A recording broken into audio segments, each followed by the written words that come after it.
আসসালামু আলাইকুম ওয়া রাহমাতুল্লাহি ওয়া বারাকাতুহু নাহমাদুহু ওয়া নুসাল্লি আলা রাসূলিহিল কারীম ক্বালা আল্লাহু আযজা ওয়া জাল্লা ফিল কুরআনিল আযীম আউযু বিল্লাহি মিনাশ শাইতানির রাজীম বিসমিল্লাহির রাহমানির রহিম ওয়ালিল্লাহি আলান নাসি হিজ্জুল বাইত মান ইসতাতা ইলাইহি সাবিলা।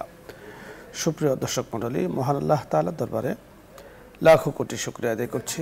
রব্বে করিম আমাদেরকে তৌফিক দান করেছেন ইসলামের অত্যন্ত গুরুত্বপূর্ণ দ্বীনি একটি প্রোগ্রামের সাথে যুক্ত থাকার। শুকরিয়া আদায় করছি রব্বে করিমের। ইয়া রব্বি লাকাল হামদ কামা ইয়ানবাগি লিজালালি ওয়াজহিক ওয়া আযীমি সুলতানিক। পবিত্র হজের মাস চলছে, কোরবানি খুব কাছে। হজের মধ্যে অত্যন্ত গুরুত্বপূর্ণ এক আমল আমরা করে থাকি, তা হলো তালবিয়া পাঠ। যখন এহরাম বাঁধি, নামাজ পড়ি, নামাজের পরে আমরা তালবিয়া পাঠ করি, লাব্বাইক আল্লাহুম্মা লাব্বাইক লাব্বাইক লা শারীকা লাক লাব্বাইক ইন্নাল হামদা ওয়ান নি'মাতা লাকা ওয়াল মুলক লা শারীকা লাক। এই তালবিয়া পাঠের নিয়ম রয়েছে, পদ্ধতি রয়েছে। এই তালবিয়া হযরত ইব্রাহিম আলাইহিস সালাতু ওয়াস সালাম যখন হযরতে ইসমাঈল আলাইহিস সালাতু ওয়াস সালামকে কোরবানি করছিলেন, তখনই জিবরিল আমিন এবং হযরত ইব্রাহিম আলাইহিস সালাতু ওয়াস সালামের পারস্পরিক কথোপকথন এখানে যুক্ত হয়েছে। তালবিয়ার পাঠের পদ্ধতি রয়েছে, কখন আমি পাঠ করব, কখন তালবিয়া পাঠ আমি বন্ধ রাখবো, এই বিষয় নিয়ে আজকে কথা বলবেন বিশিষ্ট ইসলামী চিন্তাবিদ, শিক্ষাবিদ, মিডিয়া আলোচক শেখ মুফতি মোহাম্মদ শাব্বির আহমদ, উপাধ্যক্ষ নয়াটোলা মডেল কামিল মাদ্রাসা, মগবাজার, ঢাকা। সাথে আছি আমি আমজাদ হোসেন হেলালি। আসসালামু আলাইকুম। ওয়ালাইকুম আসসালাম ওয়া রাহমাতুল্লাহি। জি শেখ, কেমন আছেন আপনি? আলহামদুলিল্লাহ, আল্লাহ তাআলা ভালো রাখছেন। আজকে আপনার কাছে আমরা হজে যে তালবিয়া পাঠ আমরা শুনবো, কারণ তালবিয়া পাঠের ক্ষেত্রে অনেকে আমরা ভুল করে থাকি। কখন তালবিয়া পাঠ করতে হয়, কখন বন্ধ রাখতে হয়, সেটা আমাদের অনেক সময় জানা থাকে না। আমরা সাধারণ মানুষ যারা আছি সাধারণত মনে করি যে সবসময় তালবিয়া পড়বো কিনা, অথবা মক্কা মদিনায় যতদিন আমি থাকবো তখন আমার আমল কি হবে, তালবিয়া পাঠ করব না কালিমা তাইয়্যিবা পড়ব, ইত্যাদি বিষয় আপনার কাছে আমরা শুনবো। আলহামদুলিল্লাহ, হজ গুরুত্বপূর্ণ একটা আমল। ইসলামের যে রুকন ভিত্তি, তার পঞ্চমটা হলো হজ। কালিমা, নামাজ, রোজা, হজ, যাকাত, তার পঞ্চম হলো হজ। হজের একটা গুরুত্বপূর্ণ বিষয় হলো তালবিয়া পাঠ করা। তো আমাদের দেশ থেকে যারা হজের জন্য যায়, অধিকাংশ হাজি তারা প্রথমে ওমরা করে, যেটাকে আমরা তামাত্তু হজ বলি। আমরা জানি হজ তিন প্রকার: হজ্জে তামাত্তু, হজ্জে ইফরাদ, হজ্জে কিরান। যারা হজ্জে তামাত্তু করে তারা প্রথমে ওমরা করে হালাল হয়ে যায়, এরপরে আবার নতুন করে হজের এহরাম বাঁধে জিলহজ মাসের 8 তারিখ। আর যারা ইফরাদ করে তারা তো শুরু থেকে একই এহরামের শেষ পর্যন্ত থাকে। যারা হজ্জে কিরান করে তারাও তাই। আমরা যে এহরামটা পরব, এই এহরামের কাপড়ের সাথে তালবিয়ার সম্পর্ক। এহরাম হজের ফরজ 3টি। তার 1 নম্বর ফরজই হইল এহরাম পরা, 2 নম্বর হইল আরাফার ময়দানে অবস্থান করা, তৃতীয় হইল তার যে হজের মূল যে তওয়াফটা, তওয়াফে জিয়ারত যাকে বলা হয়। এখন আমরা যেহেতু সাধারণত তামাত্তু করে থাকি, এই জন্য প্রথমে আমরা উমরার নিয়তি করে থাকি। তো উমরার নিয়তের শুরুতেই আমাদেরকে এহরামের কাপড় পরতে হয়। তো এহরামের কাপড়ের বেলায় শরীয়তের বিধান হলো সাদা এবং নতুন হওয়াটা উত্তম। যদি সাদা ছাড়া অন্য কালারও হইতে পারে, তবে কালো এবং কুসুম রং, এই 2 রঙের এহরামের কাপড় পরা এটা মাকরু। এই 2 রং ছাড়া যে কোনো রঙেরই পরক, সেটা তার এহরাম পরা আদায় হয়ে যাবে, তবে সাদা এবং নতুন হওয়া উত্তম। এই এহরামের কাপড় দুই টুকরা হয়। নিচেরটা সাধারণত 5 হাত আর উপরেরটা 6 হাত। এতটুকু হইতে হবে, এটা জরুরি না। একজন মানুষের তার বডির মাপ অনুযায়ী সাধারণত নিচেরটা 5 হাত হইলে ভালো হয়, সেলাইবিহীন, আর গায়েরটা চাদরটা 6 হাত হইলে ভালো হয়। এই এহরামের কাপড়টা যখন সে গায়ে জড়াবে, জড়ানোর পরে প্রথমে এহরাম বাঁধার পরেই যে নিয়ত করবে 2 রাকাত নামাজ পড়া, এটা তার জন্য সুন্নত, যদি মাকরু ওয়াক্ত না হয়, যেটাকে সুন্নতুল এহরাম বলা হয়। প্রথম রাকাতে সূরা কাফিরুন এবং দ্বিতীয় রাকাতে সূরা ইখলাস। তো তো মাথায় তখন তার টুপি থাকবে অথবা ইহরামের কাপড় দিয়ে তার মাথা ঢাকা থাকবে। 2 রাকাত নামাজ পড়ে যখন সালাম ফিরাবে তখন নিয়ম হলো সে দাঁড়িয়ে যাবে নিজ জায়গায়। দাঁড়ানোর উপরে প্রথমে নিয়তটা বলবে। শরহ বেকায়া নামক কিতাবে লম্বা নিয়ত আছে, আল্লাহুম্মা ইন্নী উরিদুল উমরাতা ফায়াসসিরহা লি ওয়া তাকাব্বালহা মিন্নি। অথবা ছোট করেও নিয়ত পড়া যায়, এটাও কিতাবে আছে যে আল্লাহুম্মা লাব্বাইকা উমরাতান। বাস এতটুকু বললেই তার উমরার নিয়ত হয়ে যাবে। এই নিয়তটা বলার পরে তাকে 3 বার তালবিয়া পড়া, 1 বার তালবিয়া পড়া ওয়াজিব আর 3 বার পড়া সুন্নত। এই তালবিয়া সম্পর্কে হযরত আব্দুল্লাহ ইবনে ওমর রাদিয়াল্লাহু তাআলা আনহুমা থেকে হাদিস, আন আব্দুল্লাহ ইবনে ওমর রাদিয়াল্লাহু তাআলা আনহুমা আন্নাহু ক্বাল আন্না তালবিয়াত রাসূলিল্লাহি সাল্লাল্লাহু আলাইহি ওয়াসাল্লাম লাব্বাইক আল্লাহুম্মা লাব্বাইক লাব্বাইক লা শারীকা লাকা লাব্বাইক ইন্নাল হামদা ওয়ান নি'মাতা লাকা ওয়াল মুলক লা শারীকা লাক। এটাকে তালবিয়া বলা হয়, অর্থাৎ লাব্বাইক পাঠ করা। সব সময় আমরা আল্লাহ তাআলার নিকট হাজির, কিন্তু এটা বিশেষ উপস্থিতি যে আমি দুনিয়া ত্যাগ করে আমার সুন্দর পোশাক সমস্ত কিছু ত্যাগ করে একমাত্র তোমার সন্তুষ্টির জন্য তোমার ঘরের পাশে আমি হাজির। লাব্বাইক আল্লাহুম্মা লাব্বাইক। এই তালবিয়া আমাদের শুরু হবে আমার এই নিয়ত পাঠ করার পর থেকে। এই তালবিয়া আমার অব্যাহতভাবে চলতে থাকবে।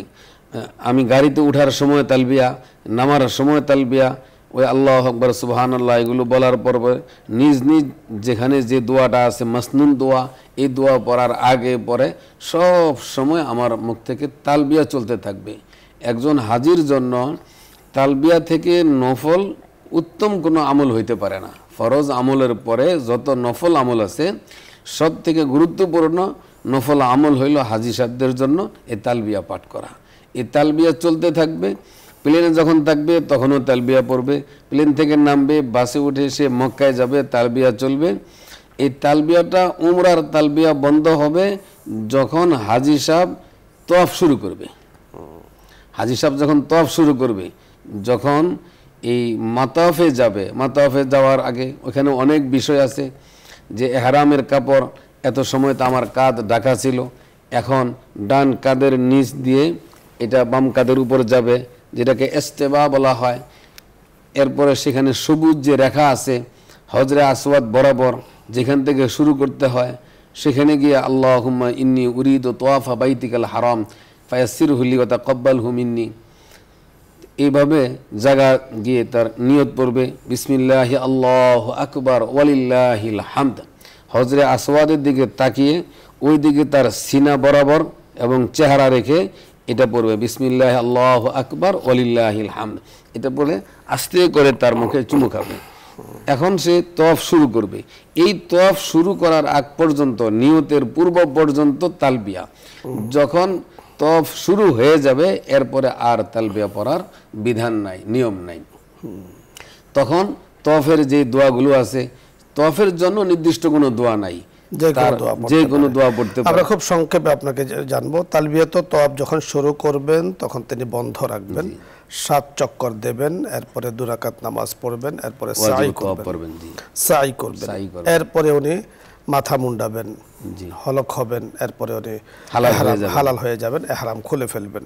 অর্থাৎ তালবিয়া ওই যে তওয়াফের আগে বন্ধ করেছেন, বাস এরপরে আর শুরু করার কোনো সুযোগ নেই, বিধান নেই। আরেকটি বিষয় আপনার কাছে আমরা জানবো যে যখন উনি উমরা থেকে মুক্ত হয়ে গেলেন, হালাল হয়ে গেলেন, উমরায় তামাত্তু, হজে তামাত্তু যারা করবেন, এরপরে উনি হজের আবার ইহরাম বাঁধবেন 7 তারিখে, মিনা যাওয়ার আগে, 8 তারিখে মিনা যাওয়ার আগে উনি ইহরাম বাঁধবেন, তখন থেকে আবার তালবিয়া পাঠ শুরু হবে। ঠিক এই তালবিয়া কতক্ষণ পর্যন্ত চলবে? ওই তালবিয়া শুরু হবে, মিনাতে থাকবে, তালবিয়া চলবে, আরাফার ময়দানেও তালবিয়া চলবে, মুজদালিফার রাত্রেও তালবিয়া চলবে। যখন প্রথম দিন 10 তারিখ বড় শয়তানকে পাথর মারার যে সময়, ফজরের পর থেকে জোহর পর্যন্ত মুস্তাহাব সময়, জোহর থেকে মাগরিব পর্যন্ত মুবাহ সময়, মাগরিব থেকে একেবারে আবার সুবহ সাদিক পর্যন্ত বিনা উজরে এতটুকু দেরি করলে তাদের জন্য মাকরুহ হয়। এই প্রথম বড় শয়তানকে যে পাথর মারবে, বিসমিল্লাহি আল্লাহু আকবার বলে এই পাথর মারার আগ পর্যন্ত তার তালবিয়া চলতে থাকবে। প্রথম দিন এই পাথর যখন সে মারবে এরপর থেকে তার আর তালবিয়া নাই। তালবিয়া নেই। আরেকটা হলো জিলহজ মাসের 9 তারিখ ফজর থেকে তাকবীরে তাশরিক চলতে থাকবে, তখন এই পাথর মারার পর থেকে তাকবীরে তাশরিক পড়তে পারে, অন্য কোনো আমল করতে পারে। আপনি যথার্থ বলেছেন। তালবিয়ার সময় হলো অর্থাৎ প্রথম দিন আমরা চাঁদের হিসাব যদি করি তাহলে 7 তারিখে তো যাচ্ছে মিনাতে, 8 তারিখে 9 তারিখে আরাফার ময়দানে অবস্থান করবে ওই দেশের হিসাবে। এরপরে আরাফার ময়দান থেকে মুজদালিফায় আসবে, সেখান থেকে মিনায় এসে শয়তানকে কঙ্কর মারবে। কঙ্কর মারার পূর্ব পর্যন্ত তালবিয়া চলতে থাকবে, এরপরে তার তালবিয়ার আর সময় নেই বা বিধান নেই। আপনি যথার্থ বলছেন। দর্শক মণ্ডলী, হজের এক গুরুত্বপূর্ণ আমল তালবিয়া পাঠ। আমরা বুঝতে পেরেছি যে যখনই আপনি ইহরাম বাঁধবেন হজের নিয়তে, তখনই 2 রাকাত নামাজ পড়ে 3 বার তালবিয়া পাঠ করতে হয় এবং প্রথমবার পাঠ করা ওয়াজিব। এই তালবিয়াটা জরুরি। বোঝা গেল যে নিয়তেরই অংশ। আমি যখন হজে ইহরাম বাঁধলাম, নামাজ পড়লাম, তালবিয়া পড়লাম, এটা নিয়তেরই একটা অংশ। এবং ইহরাম বাঁধাটাকে হজের সর্বপ্রথম ফরজ বলা হয়েছে, গুরুত্বপূর্ণ ফরজ। এজন্য তালবিয়া পাঠ সহিশুদ্ধভাবে করা। এমন নয় যে আপনি খুব জোরে জোরে বলবেন। আপনি যখন যেভাবে থাকেন তালবিয়া পাঠের অবস্থায় থাকা। আমরা দেখেছি অনেক সময় এয়ারপোর্টে যখন আমরা থাকি অথবা বিমানে যখন থাকি, তখন বিভিন্ন ধরনের গল্পগুজব করতে থাকি। ইহরামরত অবস্থায় কোনো ধরনের গল্পগুজব, অহেতুক বিষয়ে যুক্ত হওয়া এটা উচিত নয়। এজন্য আমল আমাদেরকে দেয়া হয়েছে শরীয়তের পক্ষ থেকে, তা হলো তালবিয়া পাঠ। লাব্বাইক আল্লাহুম্মা লাব্বাইক, লাব্বাইক লা শারীকা লাকা লাব্বাইক, ইন্নাল হামদা ওয়ান নি'মাতা লাকা ওয়াল মুলক লা শারীকা লাক। কতক্ষণ পর্যন্ত আমি তালবিয়া পাঠ করব সেটা নিয়ে আমরা আজকে আলোচনা করছি এবং পদ্ধতিগত দিক নিয়ে আমরা আলোচনা করেছি। আশা করছি এই বিষয়গুলো আপনারা বুঝতে পেরেছেন। আলোচ্য বিষয় নিয়ে যদি আপনাদের কারো কোনো কিছু জানার বোঝার থাকে, প্রশ্ন করার সুযোগ আছে, অথবা ইসলামের যে কোনো মাসলা মাসাইল নিয়ে আপনি চাইলে প্রশ্ন করতে পারেন। আমরা চেষ্টা করব এই বিষয় নিয়ে কথা বলার জন্য। প্রথমে যিনি আছেন, আসসালামু আলাইকুম ওয়া রাহমাতুল্লাহ। দর্শক নাম বলে পরিচয় দিয়ে প্রশ্ন করুন।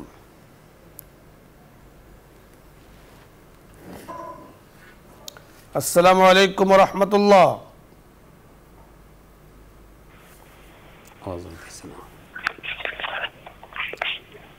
আমরা পরবর্তী জি আসসালামু আলাইকুম। ওয়ালাইকুম আসসালাম।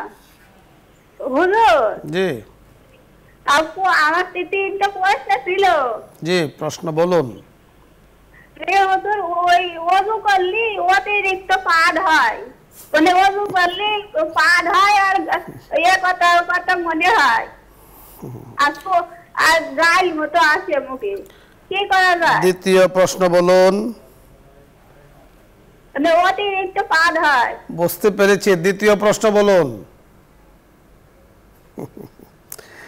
দেখুন, আপনি যে প্রশ্ন করেছেন, আপনার প্রশ্নের ধরন দেখে আমরা বুঝতে পেরেছি যে অজু করার পরেই আপনার সমস্যাটা দেখা দেয়।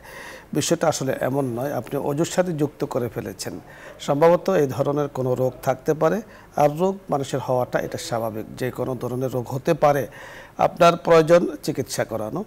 আর একান্ত যদি চিকিৎসায় কাজ না হয়, তাহলে আপনি বিভিন্ন ধরনের হেকিমি চিকিৎসা আছে, হোমিওপ্যাথিক চিকিৎসা আছে, আপনি সেটা অবলম্বন করুন। অজুভঙ্গের কারণের মধ্যে এটা পড়ে। এজন্য অজুভঙ্গের কারণ যদি পাওয়া যায়, আপনাকে কিন্তু অজু করে দিতে হবে। আরেকটি বিষয় হলো আরেকটি বিষয় হলো সেটা বলছি, আরেকটি বিষয় হলো সবসময় যদি এই ধরনের হয়ে থাকে, তাও শরীয়তের মাসআলা আছে। অনেকের সবসময়, এটা আপনার কাছে আমরা শুনবো যে সবসময় প্রস্রাব ঝরে অথবা কোনো ক্ষত দিয়ে সবসময় রক্ত ঝরে, অথবা যে সমস্যার কথা বলেছেন এই ধরনের বায়ু আসতে পারে, সেক্ষেত্রে শরীয়তের মাসআলা কি? শরীয়তের মাসআলা হলো যে 4 রাকাত ফরজ, সুন্নত, যে ইবাদতের যে নামাজের বিষয়গুলো আছে, স্বাভাবিকভাবে এই নামাজটুকু ইবাদতটুকু করতে আমার যত সময় লাগে, তত সময়ে যদি আমার এই বাতাস বায়ু বের হওয়াটা বন্ধ রাখা না যায়, এই সময়টা যদি আমার রক্ত পড়াটা না বন্ধ হয়, বা যে কোনো সমস্যাই হোক যেগুলো অজু ভাঙ্গার কারণ, এর কোনো একটা কারণ যদি রোগ হিসাবে দেখা দেয় আমার, এতটুকু সময় যদি পবিত্রতার সাথে না পড়া যায়, তখন ওই ব্যক্তিকে শরীয়তের মাসালায় বলা হয় মাহজুর। ওই মাহজুর ব্যক্তির যে কারণে সে মাজুর হয়েছে এই কারণে আর তার ওযু যাবে না, এটা চূড়ান্ত। অন্য কোনো কারণ, অন্য যে কারণগুলো আছে, সে পেশাব করলে ওযু যাবে, পায়খানা করলে ওযু যাবে, ঘুমাইলে ওযু যাবে, অন্য কারণে তার ওযু যাবে, কিন্তু এই বায়ু নির্গত হওয়ার কারণে আর ওযু যাবে না। যেহেতু এটা রোগ, ওযু যখন করবে ওই ওযু দিয়ে সে নামাজ, কোরআন শরীফ যতক্ষণ ওই নামাজের ওয়াক্ত থাকে ততক্ষণ পর্যন্ত করতে পারবে। যখন নামাজের ওয়াক্ত চলে যাবে তখন তার বায়ু বের না হইলেও অটো তার ওযু চলে যাবে। ধন্যবাদ আপনাকে। এই ধরনের রোগীদের জন্য ওযু ভঙ্গের কারণ হলো নামাজের ওয়াক্ত। নামাজের ওয়াক্ত আসবে, আপনি ওযু করবেন, আর একটা নামাজের ওয়াক্ত আসবে, এই ওযু ভেঙে যাবে, নতুনভাবে ওযু করে দিতে হবে। পরবর্তী দর্শকের কথা আমরা শুনবো। জি, আসসালামু আলাইকুম ওয়া রাহমাতুল্লাহ। ওয়া আলাইকুম আসসালাম। ওয়া আলাইকুম আসসালাম, আপনি প্রশ্ন করুন।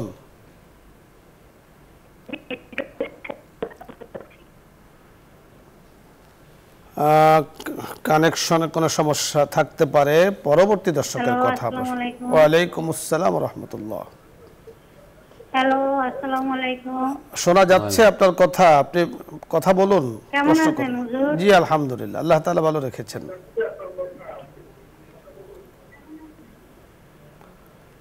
আপনি প্রশ্ন করুন। আমার দুইটা প্রশ্ন। জি বলুন। একটা হলো যে মানুষ কথায় কথায় কাউকে ডাকতে গেলে শুয়োরের বাচ্চা করে ডাকে। আসলে মুরব্বীদের কাছে শুনলাম এটা শুয়োরের নাম ধরাটা নাকি শরীর নাপাক হয়ে যায়। এটা আসলে কতটুকু আমি যে বুঝতে পেরেছি। দ্বিতীয় প্রশ্ন বলুন। আরেকটা প্রশ্ন, আমি কিছু টাকা ব্যাংকে দিতে 6 বছরে, 6 বছরে আমাকে বলছে কি আমি যা দিছি তার কেম লাভ দিবে। আসলে টাকাটা হালালের পথে যাবে নাকি হারামের পথে যাবে? ধন্যবাদ, আপনি সুন্দর সুন্দর প্রশ্ন করেছেন, খুবই গুরুত্বপূর্ণ প্রশ্ন। জি শেখ, প্রথম যে প্রশ্নটি করেছেন, সমাজের কিছু বদ রীতি আছে যেগুলো গর্হিত। অনেকে বাচ্চাদেরকে বিভিন্ন শব্দ দিয়ে গালি দেয় অথবা একে অপরকে গালি দেয়। যেমনটা উনি বলেছেন, যে শব্দটি আসলে আমি বলতে চাচ্ছি না, তারপরও প্রশ্নের খাতিরে প্রশ্নের ইয়েতে বলতে হয় যে শুয়োরের বাচ্চা, এই ধরনের শব্দ, কুকুরের বাচ্চা, শুয়োরের বাচ্চা এই ধরনের বলে। তো এই বলাটা তো গর্হিত নিঃসন্দেহে, কিন্তু সমস্যা যেটা হয়, কেউ কেউ আবার এখান থেকে মাসআলা বের করেছে যে এই ধরনের কথা যদি বলে তাহলে শরীর নাপাক হয়ে যায়। এই ধরনের কোনো কিছু আছে কিনা? এটা নাই। এই ধরনের বলা, তার নামটা বলবে এবং সহি করে বলা, এটাই নিয়ম। আমরা আরব দেশে দেখি যে একজনের নাম ইসমাইল, তখন তাকে সুন্দর করে ডাকে ইসমাইল, কিন্তু আমাদের দেশে আমরা নামটা শুদ্ধ করে বলি না। কিন্তু কিছু মানুষ দেখা যায় নাম বলবে দূরের কথা, বরং তাকে ভিন্ন নামে, খারাপ নামে আখ্যায়িত করে। এটা মোটেও উচিত না। তবে এই ধরনের কথা বললে ওযু যাবে, এটা ওযু বা শরীর নাপাক হয়ে যায়, এই ধরনের কথা ভ্রান্ত কথা। কিন্তু আমরা একটু আগে যে বিষয়টি আলোচনা করতে চাই, যে যারাই এ ধরনের কথা রাগের কারণে হোক বা যে কোনো কারণে হোক, আমি বলি, আপনি বলেন, এটা সাংঘাতিকভাবে নিন্দনীয় এবং ভয়াবহ আযাব কিন্তু এই ধরনের কথার কারণে হয়ে থাকে। অনেক সময় রাগের কারণে বলি, বলে রাগ আর ঝড়, ঝগড়া আর ঝড় দুটোর মাঝে কিন্তু খুব একটা বেশ কম নেই। কিছুদিন আগে আমাদের দেশে বা বিভিন্ন জায়গাতে রিমাল যে হয়েছিল, ঝড়, ঘূর্ণিঝড় হয়েছিল, পরবর্তীতে আর ক্ষতি কিন্তু বিশাল। ঘূর্ণিঝড়টা কিন্তু সামান্য সময়ের জন্য হয়, কিন্তু আর ক্ষতিটা কিন্তু দীর্ঘদিন পর্যন্ত টানতে থাকে। ঠিক রাগের কারণে, ঝগড়ার কারণে যেটা হয়, এটা সামান্য কিছুক্ষণ ঝগড়া হয়, কিন্তু পরবর্তীতে আর যে ক্ষতি হয়ে যায়, এটা দীর্ঘদিন পর্যন্ত টানতে থাকে। এজন্য আপনি রাগ উঠেছে, আপনার বাচ্চাকে আপনি এই ধরনের শব্দ বলেছেন, রাগ করে বলেছেন, তা আপনি অকপটে নিজেকে স্বীকার করছেন যে আপনি ওইটা যেটা আপনি বলছেন, আমরা শব্দটা আমরা মুখে নিতে চাই না, যেটা আপনি বলেছেন, যে কোনো প্রাণীর নাম আপনি নিচ্ছেন, তার দ্বারা তো আপনি নিজেকেই মিন করছেন যে আমি অমুক আর তা আমার বাচ্চা হলো সে। এই ধরনের কথা আসলে আমরা চিন্তা করি না, উচিত নয় এই ধরনের কথা। আর এটা এক ধরনের অশ্লীলতার অন্তর্ভুক্ত, গর্হিত কাজের অন্তর্ভুক্ত, এর থেকে বিরত থাকতে হবে। আর এই ধরনের কথা বললে যে শরীর নাপাক হয়ে যায়, এটা কিন্তু ঠিক না। আর একটি প্রশ্ন করেছেন আপনি, ব্যাংকে টাকা রেখেছেন 8 বছর পরে কিছু লভ্যাংশ দেবেন, ফিক্সড, এটা তো সুদের মধ্যে পড়ে নিঃসন্দেহে। এটা সুদের মধ্যে পড়ে, কোনো সন্দেহ নেই। ফিক্সড যে কোনো টাকাই আপনি ব্যবসাকারীদের অথবা কাউকে দিয়েছেন, সেখান থেকে নির্ধারিত করে নেওয়া, নির্দিষ্ট করে নেওয়া, এটা সুদের অংশ। এজন্য এর থেকে বিরত থাকতে হবে। আর সুদ সম্পর্কে আল্লাহ তাআলা কোরআনে হারাম করেছেন। সুদের অর্থ বিনা প্রসিদ্ধি ছাড়া, অর্থাৎ প্রসিদ্ধি চাওয়া যাবে না, মানুষকে জানানো যাবে না, সম্পূর্ণ নির্জনে নিবৃতে এটা আল্লাহ পাকের রাস্তায়, অর্থাৎ কোনো ভালো কাজে, মানুষের উন্নয়নমূলক কাজে ব্যয় করে দিতে হবে, ড্রেন, ছাউনি ইত্যাদি, সওয়াবের নিয়ত ছাড়া। আমরা পরবর্তী দর্শকের কথা শুনবো। জি, আসসালামু আলাইকুম ওয়া রাহমাতুল্লাহ। জি, আসসালামু আলাইকুম ওয়া রাহমাতুল্লাহ। ওয়া আলাইকুম হুজুর ভালো আসসালাম। আছেন? জি, আলহামদুলিল্লাহ, আল্লাহ তাআলা ভালো রেখেছেন। জি হুজুর, আমার দুটো প্রশ্ন ছিল। আমার হাজবেন্ডের মুদি দোকান আছে, হ্যাঁ, ওনার আবার 2 লাখ টাকা ঋণও আছে। এখন কি এই অবস্থা, উনি কি ওই মালের জাকাত দিতে হবে, বা ওনার উপর কি কোরবানিটাও ওয়াজিব হয়েছে? জি, দ্বিতীয় প্রশ্ন বলুন। দ্বিতীয় প্রশ্ন হচ্ছে, আমি বলছি যে আমার হাজবেন্ডকে যে আমার ওই যে আমরা তো স্বর্ণের জিনিস বিক্রি করে অনেক কিছু করি দুনিয়ার জন্য। এখন আমি বলছিলাম যে আমার এক জোড়া কানের জিনিস বিক্রি করে আমি এবারে কোরবানিটা দিব। এখন এটা কি আমার জন্য সহি হবে কিনা? জি, আপনি খুব গুরুত্বপূর্ণ প্রশ্ন জানতে চেয়েছেন, আপনি শুনতে থাকুন, আমরা কথা বলছি। বুঝতে পেরেছেন? জি, প্রথম প্রশ্নটা উনি করলেন যে 2 লক্ষ টাকা স্বামীর ঋণ আছে আর দোকানে মুদি মালও আছে, কোরবানি ওয়াজিব কিনা, জাকাত দিতে হবে কিনা।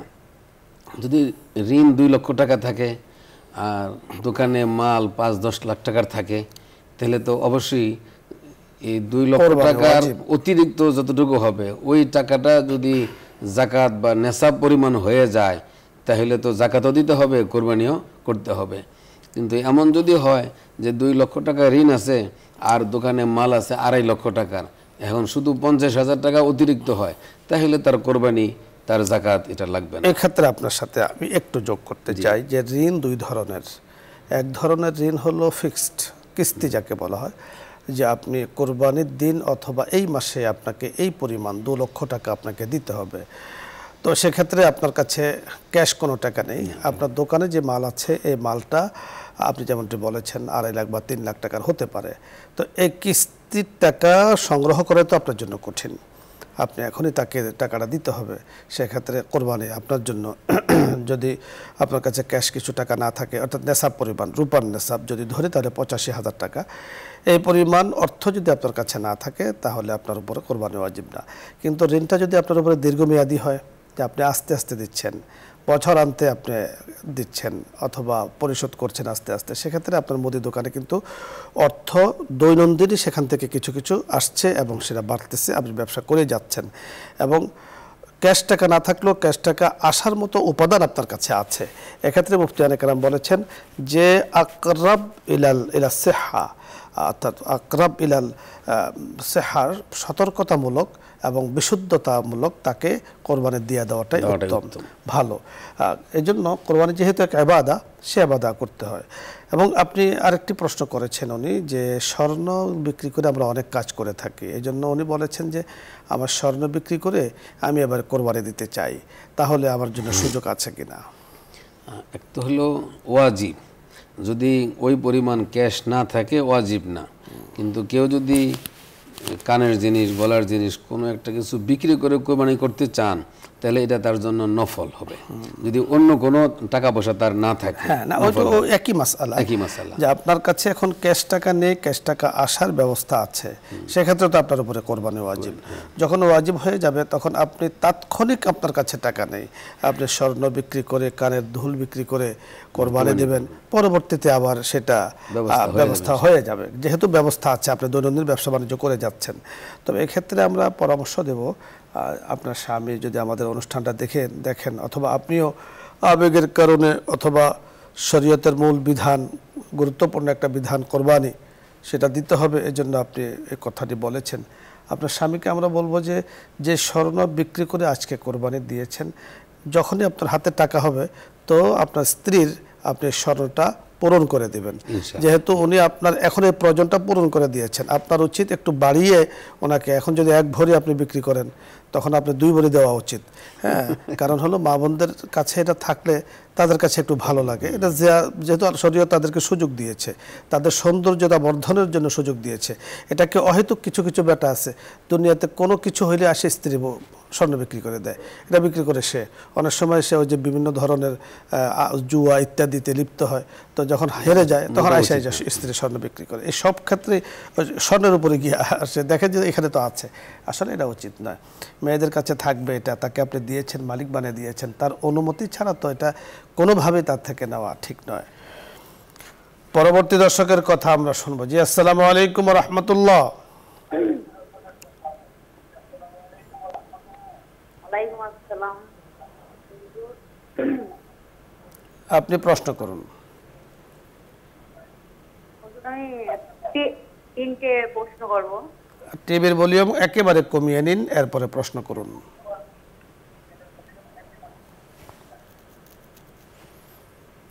জি, প্রশ্ন বলুন। আমার একটা ছেলে আছে, তো আমার একটা ছেলে আছে, বুঝলেন? যে ছেলেটা ওর জন্ম হওয়ার আগে এটা নিয়েছিল যে ওর মাদ্রাসায় পড়াবো। আমার অনেক ইচ্ছা ছিল। আমার স্বামী ছিল, তা মারা যাওয়ার পরে যে বাইসে থাকার পরেই বলছিল তার ছেলেটার হাফিজি মাওলানা বানাবে। এখন সেই ছেলেটা মাদ্রাসায় পড়তে যাচ্ছে না। আমার স্বামী মারা যাওয়ার পরেও আমি মনে করেছি যে আমার ছেলেটার আমি পড়াবো মাদ্রাসায়, কিন্তু পড়তে চাচ্ছে না। তাই কি করা যাবে বাচ্চাটার? দ্বিতীয় প্রশ্ন বলুন। দ্বিতীয় প্রশ্ন আর কি, আপনার আমার রোগ ব্যাধি কোনো সময় রোগ ছাড়ে না। আমার ছেলেটা, আমার মেয়ে আছে একটা, আমার মেয়ের আমাদের কখনোই রোগ ছাড়ে না। এটা কোন কারণে সেটা একটু বলতেন। 3 নম্বর বিষয়।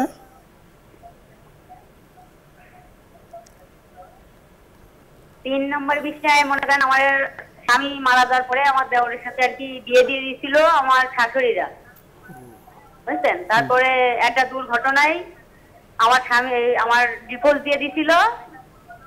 আবার 1 মাস পরে 1.5 মাস পরে আবার সে 3 তালাকি দিয়ে দিছিল। দেওয়ার পরে সে আবার আমার বিয়ে করেছে, বুঝলেন? বুঝতে পেরেছি আপনাকে। আপনি শুনতে থাকুন। শেষ যে প্রশ্নটি করেছেন আপনি এবং অনুষ্ঠান যারা দেখছেন সকলের জন্যই আমরা শরীয়তের এই মাসআলা আলোচনা করছি। তালাকের মাসআলা মৌখিক বলা যায় না, মৌখিক বলা ঠিক নয়, এটা উচিত না।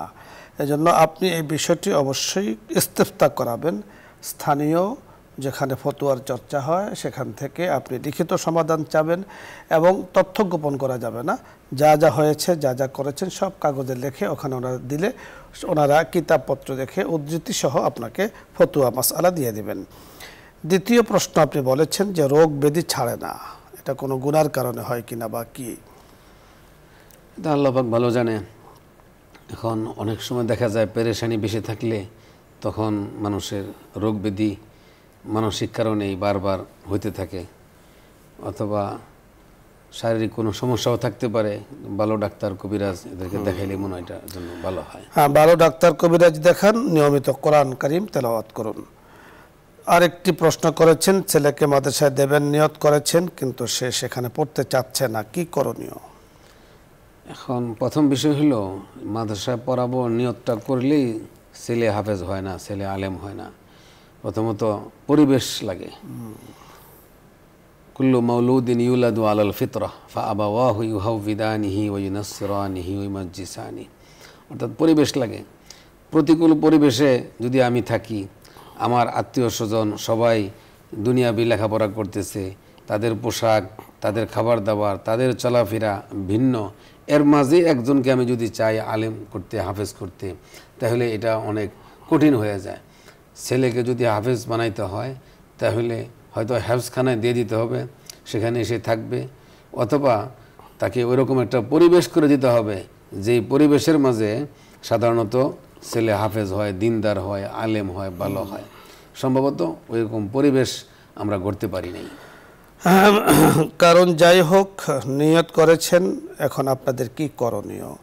তো করণীয় সম্পর্কে আমাদের মুফতি সাহেব বলেছেন, পরিবেশ তার জন্য গড়া, এটা একটি করণীয়। দ্বিতীয় বিষয় হলো আপনার ছেলেকে যে বিষয়টি আমরা বলতে চাই যে আমরা ঘটনায় পড়েছি কোনো জায়গাতে যে বাবা নিয়ত করেছে স্ত্রীকে যে আমার সন্তানটাকে কোরআন হাফেজ বানাবা, কিন্তু সন্তানের মুখ দেখার আগেই বাবা দুনিয়ার থেকে চলে গিয়েছেন। সন্তান দুনিয়াতে এসেছে, পুত্র সন্তান হয়েছে। এরপরে যেই দিন ওকে প্রতিষ্ঠানে দিয়েছে, মাদ্রাসা বা মুক্তবে দিয়েছে, তো সেখানে প্রথম ওস্তাদজি পড়াচ্ছেন বিসমিল্লাহির রহমানির রহিম, ও বলতেছে বিসমিল্লাহির রহমানির রহিম। ইতিহাসের কিতাবে যতটুকু পেয়েছি আল্লাহ পাকের নাম ছোট্ট বাচ্চা শুরু করার কারণে আর ওই যে বাবা ওসিয়ত করার কারণে রাব্বুল আলামিন এই বাবার কবরের আযাবগুলোকে মাফ করে দিয়েছেন। সুবহানাল্লাহ। তো বাবু, তোমার এই ইচ্ছা, তোমার এই আগ্রহ, তোমার কি বলে তোমার মাদ্রাসায় পড়া, কোরআনে কারিমের তেলাওয়াত করা, এটার জন্য তোমার বাবার যেহেতু আগ্রহ ছিল এবং বাবার ইচ্ছা ছিল, বাবা বলেওছেন, এজন্য তাকে মাদ্রাসা পড়া উচিত। অন্তত তোমার কষ্ট হইলো বাবার দিকে চেয়ে হইলো, কারণ বাবা যে 100% দুনিয়াতে থাকতে 100% নেকি ছিল, কিছুটা গুনাহ তো হতেই পারে মানুষ হিসাবে। কোন গুনার কারণে কোন জায়গাতে উনি সেখানে কষ্টে আছেন সেটা তো জানা নেই। এজন্য আল্লাহ তাআলার কাছে বাবার জন্য ক্ষমা চাওয়া আর কোরআনে কারিম পড়ে বিশুদ্ধভাবে কোরআন তেলাওয়াত করে বাবা মার জন্য দোয়া করা, এটা হলো অনেক বড় বিষয়। আর বিশুদ্ধতার অর্জন তখনই হয় যখন দ্বীনি প্রতিষ্ঠানে যাওয়া হয়। ইচ্ছা করলে কিন্তু বিশুদ্ধভাবে পড়া যায় না, অনেক কিছু সেখানে মশক করতে হয়। ধন্যবাদ। পরবর্তী দর্শকের কথা আমরা শুনবো। জি, আসসালামু আলাইকুম ওয়া রাহমাতুল্লাহ। ওয়ালাইকুম আসসালাম। ভালো আছেন? জি আলহামদুলিল্লাহ। আচ্ছা হুজুর, আমার একটা প্রশ্ন ছিল। ভলিউম বাড়িয়ে রেখেছেন, কমিয়ে, একেবারে কমিয়ে কথা বলুন। হুজুর, আমার একটা প্রশ্ন ছিল। বলুন। প্রথম প্রশ্ন দোয়া চাওয়া যায় কিছু। দ্বিতীয় প্রশ্ন হলো আমার মা অনেক আগে বলছে টাকা দিয়ে দিতে, ওই লোকটা টাকা দিয়ে দিতে, ঠিক আছে কিনা? তৃতীয় প্রশ্ন হলো মেয়েদের মায়ের সঙ্গে যদি ছেলে না তাহলে। ধন্যবাদ আপনাকে। আপনার কথাগুলো আমরা বোঝার চেষ্টা করছি, পারস্পরিক আলোচনা করেছি, বোঝা যাচ্ছে না। আপনি অনেক কষ্ট করে কানেকশন পেয়েছেন। 4টি প্রশ্ন, আপনি আরেকদিন প্রশ্ন করবেন ইনশাআল্লাহ। পরবর্তী দর্শকের কথা আমরা শুনবো। জি, আসসালামু আলাইকুম ওয়া রাহমাতুল্লাহ। আসসালামু আলাইকুম ওয়া রাহমাতুল্লাহ। আব্দুল ভালো আছেন? প্রশ্ন করুন। হুজুর, আমার দুটি প্রশ্ন আছে। বলুন। আমার 1 নম্বর প্রশ্ন হচ্ছে, হুজুর 3টে প্রশ্নের উত্তর না দিতে পারলে মারা যাওয়ার পর সে তো জাহান্নামে যাবে, কিন্তু তারপরে ফুলসিরাত এবং মিজানে কি বিষয়টা থাকে? আমি 3টে প্রশ্নের উত্তর না দিতে পারলে তো হুজুর জাহান্নামে যাব, কিন্তু ফুলসিরাত এবং মিজানের বিষয়টা। আর 2 নম্বর প্রশ্ন, হুজুর মারা গেলে এবারে সুসন্তান থাকলে খুব উপকার হয়, কিন্তু আমার যদি ভালো আমল না থাকে এই সুসন্তান আবার কি করতে পারবে? ধন্যবাদ আপনাকে। খুবই গুরুত্বপূর্ণ দুটো প্রশ্ন আপনি করেছেন। কবরে দেওয়ার পরে তো 3টি প্রশ্ন, খুব সংক্ষেপে আপনার কাছে উত্তর জানবো। কেউ যদি প্রশ্ন 3টির উত্তর দিতে না পারে সেক্ষেত্রে তার যোগাযোগ জাহান্নামের সাথে বা কবর আযাব যুক্ত হয়ে যায়। তো ওনার বিষয় হলো, তো সে তো 3টি প্রশ্ন উত্তর দিতে পারেন নাই, কবর আযাবও শুরু হয়ে গিয়েছে বা কবরে যে ধরনের আযাবের কথা আমরা জেনেছি সেগুলো সেখানে হচ্ছে। তো মিজান ফুলসিরাতের বিষয়টি তখন তার কি হবে? মাশাআল্লাহ, সুন্দর কথা। তো এই 3টা প্রশ্ন ইমানদার যারা মোটামুটি আমল করে তাদের পারার কথা, হয়ে যাওয়ার কথা। এরপরেও যদি আল্লাহ না করুক এই 3টা প্রশ্নের উত্তর যদি তিনি দিতে না পারেন, লা আদ্রি উনি বলেন, এরপরে শুধু এই 3টা প্রশ্নের কারণে তার কবরের আযাব হইতে পারে, দীর্ঘদিন পর্যন্ত শাস্তি ভোগ করতে পারে কবরে, কিন্তু এরপরে তাকে আবার চিরকাল জাহান্নামে থাকতে হবে বা জাহান্নামে যাইতে হবে, বিষয়টা এমন না।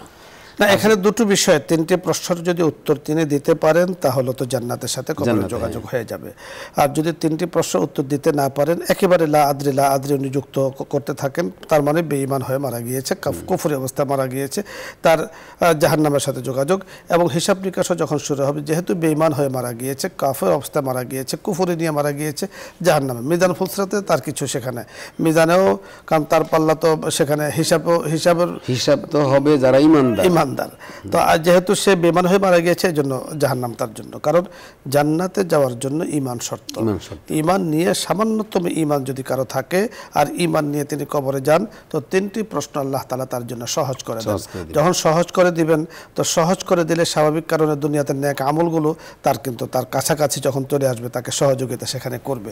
এখন মিজান ফুলসিরাতে আপনি যেমনটি বলেছেন, মিজান ফুলসিরাত অর্থাৎ আমলের পাল্লায় আমল মাপা হবে। আল্লাহ তাআলা রহম যার জন্য যার উপরে করবেন তাকে কিন্তু সহযোগিতা করবেন।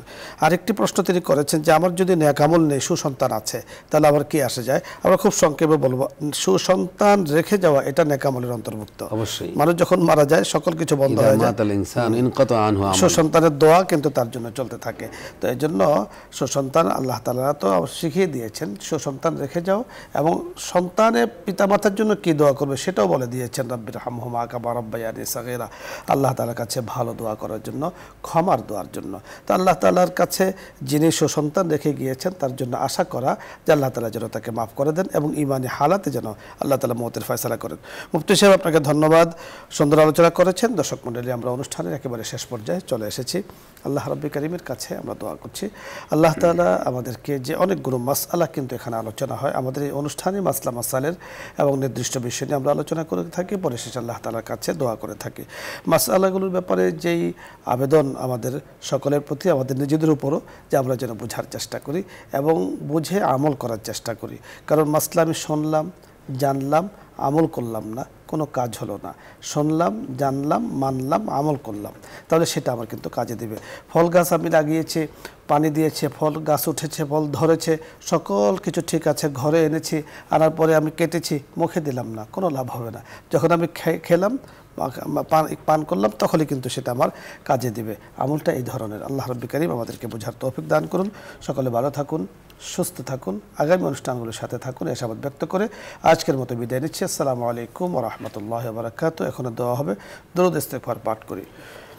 اللهم صل على محمد وعلى آل محمد كما صليت على إبراهيم وعلى آل إبراهيم إنك حميد مجيد. اللهم بارك على محمد وعلى آل محمد كما باركت على إبراهيم وعلى آل إبراهيم إنك حميد مجيد. استغفر الله ربي من كل ذنب وأتوب إليه. لا حول ولا قوة إلا بالله العلي العظيم. الحمد لله رب العالمين. ربنا آتنا في الدنيا حسنة وفي الآخرة حسنة وقنا عذاب النار. ربنا ظلمنا أنفسنا وإن لم تغفر لنا وترحمنا لنكونن من الخاسرين. اللهم إنا نسألك الجنة ونعوذ بك من النار. اللهم إنا نسألك الجنة ونعوذ بك من النار. يا رب العالمين, মাওলায়ে করিম, আমরা কিছু গুনাহগার বান্দা তোমার শাহী দরবারে হাত উত্তোলন করেছি। শরীয়তের জরুরি মাসালা আমরা সকলে মাওলা এখানে প্রশ্ন উত্তরের মাধ্যমে জানার ব্যবস্থা করেছি। মাওলা আমাদের এই আমলটুকু তুমি কবুল করে নাও। এই আমলের যারা ব্যবস্থা করেছে বসুন্ধরা গ্রুপকে তুমি কবুল করে নাও। এই পরিবারের সদস্য যারা আছে সকলকে তুমি কবুল করে নাও। মাওলা যারা দুনিয়া থেকে বিদায় নিয়েছে তাদের সকলের জিন্দিগির সমস্ত গুনাহগুলোকে তুমি মাফ করে দাও। যারা দুনিয়াতে আছে সকলকে নেক আমল করার তুমি তৌফিক দান করো মাওলা। খাস করে হজের তালবিয়া সম্পর্কে যে আলোচনা হয়েছে মাওলা আমাদের সকলকে তুমি এই তালবিয়া পাঠ করার তৌফিক দান করো। আমরা 5 ওয়াক্ত নামাজ কাবার দিকে পড়ি, আমরা সকলেই নামাজ আদায় করি। মাওলা এই কাবা শরীফ আমাদের সকলকে দেখতে মনে চায়। মিনা, আরাফা, মুজদালিফা আমাদের সকলকে যাইতে মনে চায়। আমরা যারা নামাজ নিয়মিত আদায় করি, তোমাকে বিশ্বাস করি, পরকালকে আমরা বিশ্বাস করি, মাওলা আমাদের সকলকে জীবনে একবার হলেও হজে যাওয়ার তুমি তৌফিক দান করো। তোমার ঘর বাইতুল্লাহকে নিজের চোখে একবার হলেও দেখার তুমি তৌফিক দান করো। আমাদের সকলকে তুমি কবুল করো মাওলা। খাস করে এবছর যারা হজে গিয়েছে সকলকে হজ্জে মাবরুর তুমি নসিব করো মাওলা। মাওলা এখনো যারা যায় নাই তাদেরকেও যাওয়ার তুমি তৌফিক দান করো। পুরা বিশ্ব থেকে যারা হজে আসতেছে সকলের হজকে তুমি কবুল করে নিও। আসমানি বালা থেকে আমাদের সকলকে তুমি হেফাজত করো, জমিনি বালা থেকে আমাদের সকলকে তুমি হেফাজত করো। যত ধরনের কঠিন রোগ ব্যাধি আছে সব কিছু থেকে আমাদেরকে তুমি হেফাজত করো। সুস্থতার সাথে তোমার ইবাদত করার তুমি তৌফিক দান করো। তোমার গোলামির জন্য আমাদের সকলকে তুমি কবুল করো মাওলা। মাওলা আমাদের সকলকে তুমি নামাজি বানিয়ে দাও, আমাদের সকলকে 5 ওয়াক্ত নামাজ নিয়মিত আদায় করার তুমি তৌফিক দান করো। আমরা পুরুষ যারা আছি মসজিদে গিয়ে জামাতের সাথে পড়ার তুমি তৌফিক দান করো। মা বোন যারা আছে পর্দা পশিদার সাথে আউয়াল ওয়াক্তে ঘরের সময় মতো নামাজ আদায় করার তুমি তৌফিক দান করো। খুশু খুজুর সাথে নামাজ আদায় করার তুমি তৌফিক দান করো। মাওলা আমরা জীবনে বহু গুনাহ করেছি মাওলা, সগীরা কবিরা জাহিরি বাতিনি শিরকি বিদাতি সমস্ত গুনাহ থেকে তোমার শাহী দরবারে তওবা করতেছি মাওলা। আমাদের সকলের তওবাকে তুমি কবুল করে নাও, আমাদের জিন্দেগীর সমস্ত গুনাহগুলোকে তুমি মাফ করে দাও মাওলা। বাকি জিন্দেগি গুনাহ মুক্ত থাকার তুমি তৌফিক দান করো মাওলা। যেভাবে চললে তুমি খুশি হবে রাজি হবে সেভাবে চলার তুমি তৌফিক দান করো। আমাদের সকলের দোয়াকে তুমি কবুল করো মাওলা। সুবহান রাব্বিকা রাব্বিল ইজ্জাতি আম্মা ইয়াসিফুন ওয়া সালামুন আলাল মুরসালিন ওয়ালহামদুলিল্লাহি রাব্বিল আলামিন।